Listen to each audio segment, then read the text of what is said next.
Bonjour à tous, je vous donne rendez-vous comme promis pour la continuité du dessin La Sirène tiré du livre Mythomorphia. Donc je tenais déjà à vous remercier pour tous vos gentils commentaires et vos nombreux clics sur ma chaîne. Donc voilà, c'était juste pour vous faire un petit remerciement avant de commencer. Donc là, on va continuer sur les mêmes couleurs.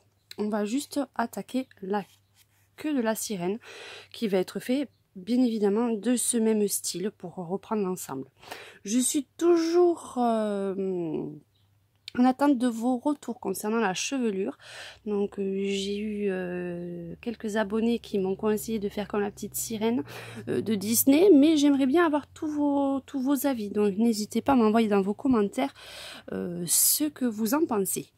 Donc on va reprendre la même technique qu'on a fait précédemment avec les mêmes Posca. Je vous renoterai en bas de la page les couleurs exactes en polychromos. Et donc on va attaquer. Donc je sais, comme d'habitude, je sais pas trop par où commencer. Enfin, c'est vraiment selon l'inspiration. Donc là, on va mettre un petit peu de bleu là.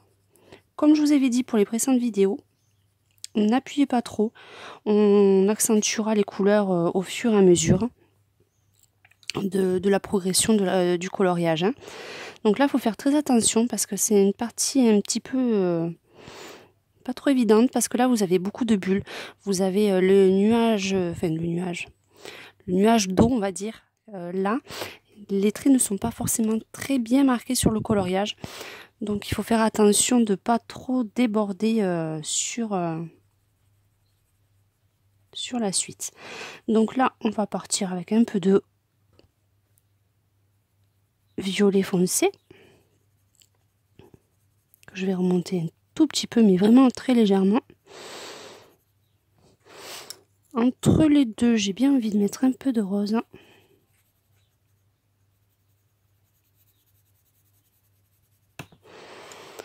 Là, derrière, je vais partir sur du jaune.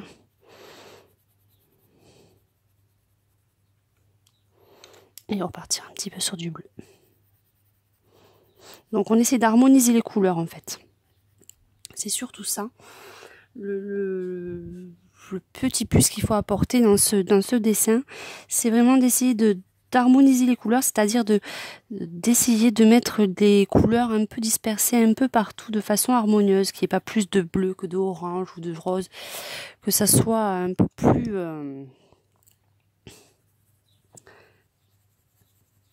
plus étalé, plus oui, harmonieux, je vois pas d'autre mot en fait.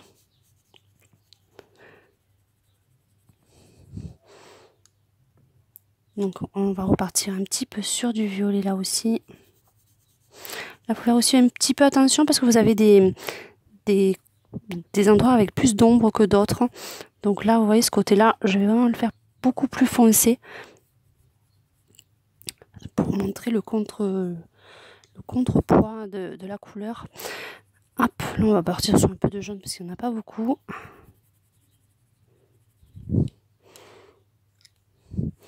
On va aller un peu de rose. Faire attention aux poissons.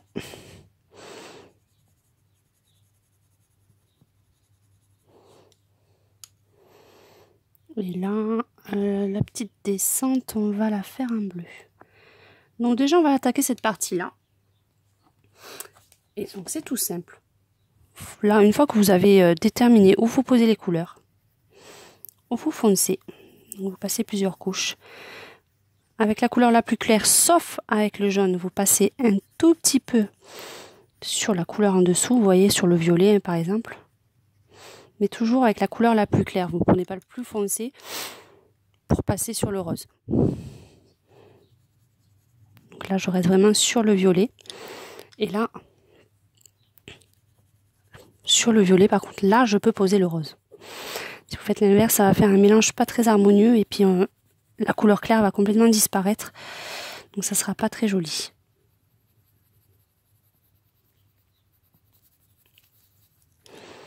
Donc là, on essaie vraiment de bien marquer les couleurs. D'éviter le plus possible les parties, les parties avec des petits points blancs, c'est important. Et là, le jaune en dernier, parce que c'est celui qui est le plus fragile si vous passez une couleur dessus.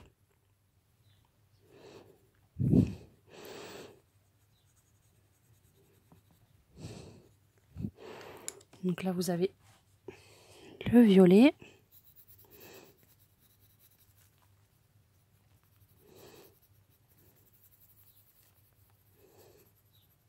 Et on redescend un petit peu sur le bleu. Là, sur le violet, je passe un peu de rose. Alors si vous passez sur les petits points, ne vous embêtez pas avec les Posca. Après, on pourra faire les points de couleur. Hein. On pourra rectifier et apporter ces petits ronds de couleur pour les points tout petits qui sont pas des fois forcément évidents à passer outre le crayon. Donc on va pas s'embêter, même si même à des endroits, si vous débordez, il y a toujours la gomme. Vous pouvez appeler à la rescousse. Et enfin là, on passe pour bien accentuer sur le jaune. Vous voyez déjà cette petite partie qui donne relativement bien. On va remonter un petit peu vers le haut. On va essayer de tourner un petit peu la caméra parce que c'est pas évident de se contorsionner pour colorier. Hop, on va essayer de mettre comme ça.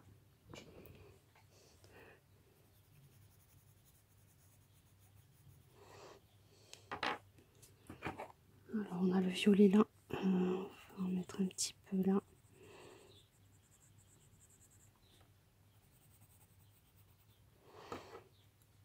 Donc c'est vraiment tout simple. Après vous pouvez vraiment choisir d'autres couleurs dans les tons d'eau. Vous pouvez associer le orange avec le violet ou le vert aussi qui peut aller souvent avec le violet. Tout dépend de ce que vous voulez donner comme effet. Là je voulais vous donner vraiment un petit effet, comme je vous avais dit dans les autres vidéos, un peu girly, un peu frais, un peu joyeux. Donc j'ai pris des couleurs assez vives. Mais vous pouvez faire vraiment sur tous les tons que vous voulez. Il faut juste que les couleurs s'accordent un minimum. Mais ça, si vous avez des soucis là-dessus, il ne faut pas hésiter à regarder les roues chromatiques où il y a plein de petits outils comme ça qui aident à voir les couleurs qui s'assemblent entre elles. Puis après, la meilleure solution, c'est s'entraîner en fait. Faire des essais. Si vous hésitez, vous prenez une petite feuille, vous faites vos essais de couleurs. Si vous voyez que ça donne bien, vous passez directement à la pratique. C'est vraiment à force d'entraînement. De curiosité aussi, il ne faut pas hésiter à aller regarder les tutos, sur Instagram aussi, vous avez beaucoup de dessins réalisés pour voir les mélanges de couleurs. Il ne faut vraiment pas hésiter à être très curieux. Et essayer de trouver partout l'inspiration, ou des fois même sur une photo, ou dans la nature, vous pouvez voir des associations de couleurs qui peuvent vous aider après, tout simplement. Donc c'est vrai que c'est vraiment un loisir où il faut être curieux. Il ne faut pas hésiter à regarder partout, trouver l'inspiration. Donc c'est pas mal du tout. Ouais, c'est vraiment pas mal du tout. Je vais continuer un petit peu vers ici. Donc là, on a fait un peu de bleu. Donc comme tout à l'heure, on va essayer de mettre un petit peu de violet. Parce que je trouve que le turquoise et le violet, c'est vraiment les couleurs qui se lient le mieux. Vous voyez, ça fait vraiment des belles nuances à chaque fois.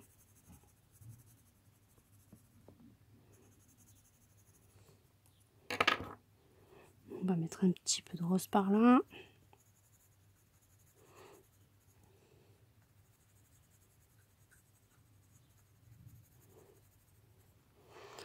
Hop, on va repartir sur du turquoise ici.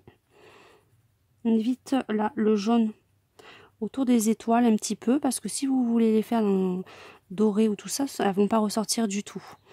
Donc il faut penser aussi quand vous associez les couleurs à ce que vous allez faire autour parce que si vous faites d'une teinte pas adapté. Après tout le contour, tout le restant du dessin va être ne va pas ressortir là. Vous voyez, si j'avais mis tout en jaune vers là, les étoiles ne seraient pas bien ressorties au final sur le coloriage. Et là, il faut vraiment cette partie-là que ça ressorte, parce que sinon elles vont se noyer dans toutes ces couleurs et ça sera moins joli.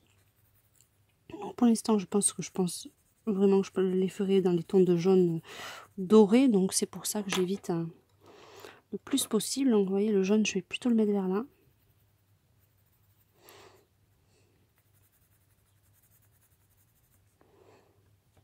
Ce sera plus simple.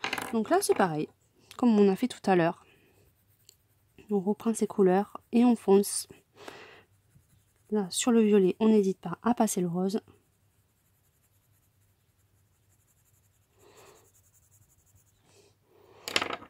On repasse le turquoise. Où là aussi, on peut passer un petit peu sur le violet. Ça n'a pas d'incidence sur la coloration.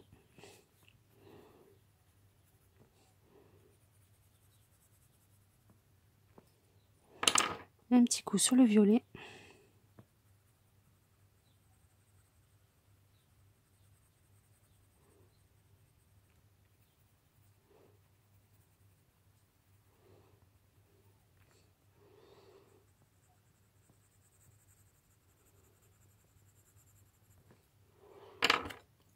Alors, le jaune, un petit peu par là.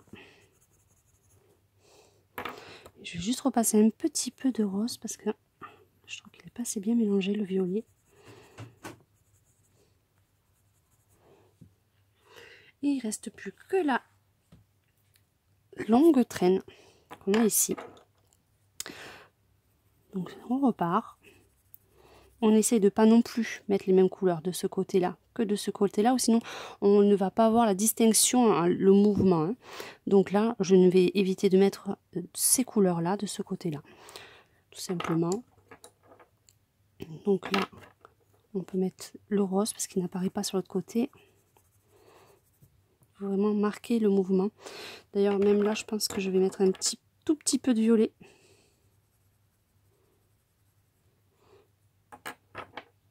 Voilà, comme ça aura encore un peu plus la différence, parce que là, je trouvais que c'était passé la distinction.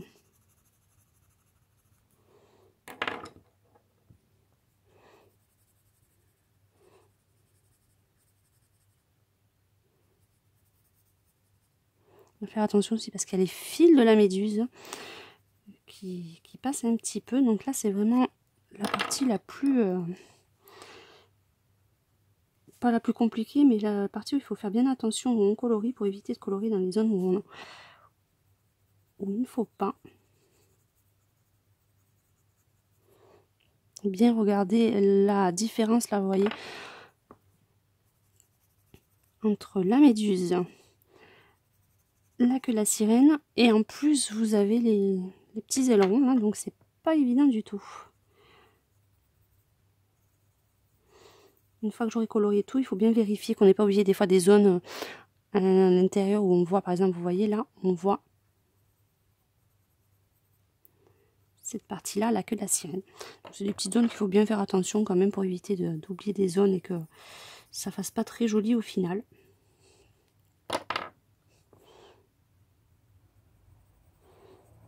Donc c'est vrai que sur les dessins de Mythomorphia, il faut être assez vigilant parce qu'il y a tellement de formes et de dessins.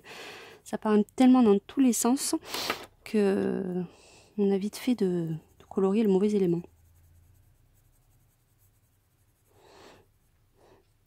Donc j'en profite aussi pendant ce petit moment pour vous rappeler que j'attends vos coloriages pour ceux qui sont intéressés tous les vendredis pour faire notre événement.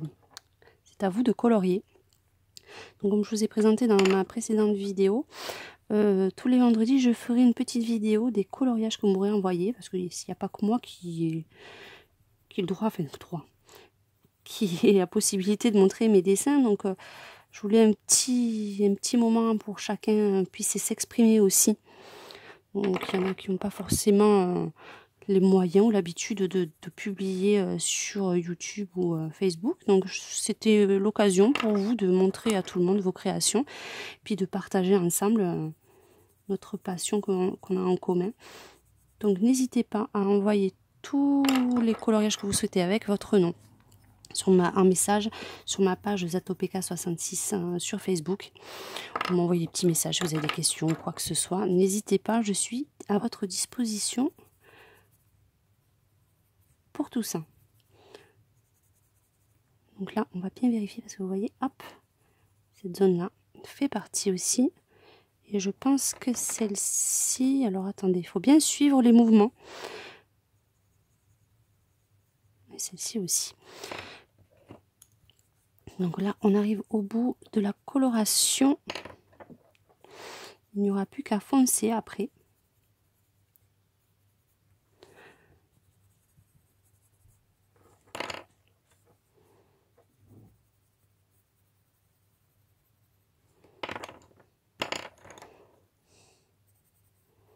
Et voilà. Donc maintenant, comme on a fait précédemment, on reprend nos couleurs. Donc très attention, quand vous êtes avec la plus foncée, vous ne passez que sur la foncée.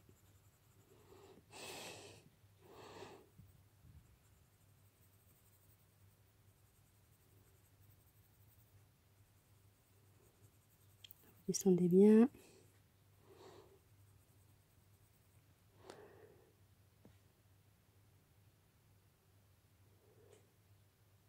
Voilà, c'est pas trop mal. Je vérifie si je n'ai pas oublié de zone. Hop, là.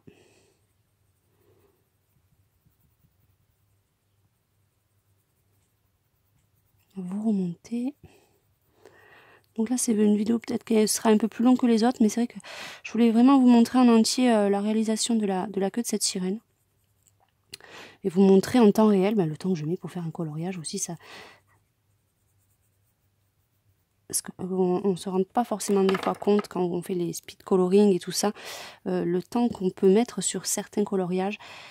Et là, quand vous avez l'utilisation de beaucoup de couleurs comme ça, c'est vrai que ça prend un certain temps. Donc, pourquoi pas de temps en temps de faire des vidéos un peu plus longues en vous montrant vraiment le coloriage en temps réel. Comme m'a suggéré quelques-uns d'entre vous. Donc, je vais essayer de l'appliquer de temps en temps, pas sur toutes les vidéos parce que ça serait vraiment trop long et certains ne sont pas forcément intéressés par ça. Donc pour satisfaire le plus grand nombre, de temps en temps je ferai des vidéos comme ça en temps réel pour vous montrer les progrès d'une colo ou d'un colo, ça dépend, c'est le grand débat j'ai vu sur Facebook et sur les sites ces derniers temps. Alors hop.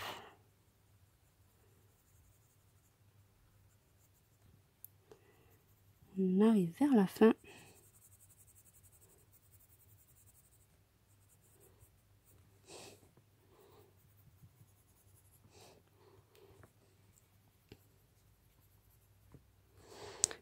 Donc le jaune.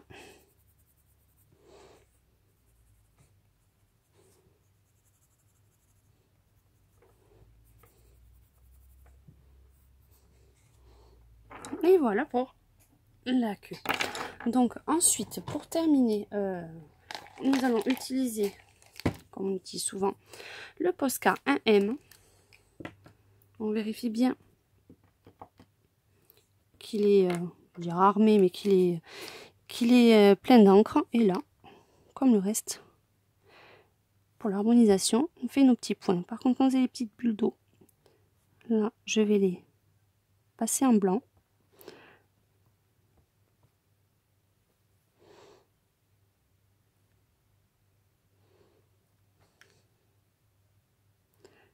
Tous les petits ronds blancs qui étaient déjà prédessinés, je vais vraiment les laisser en blanc pour l'instant.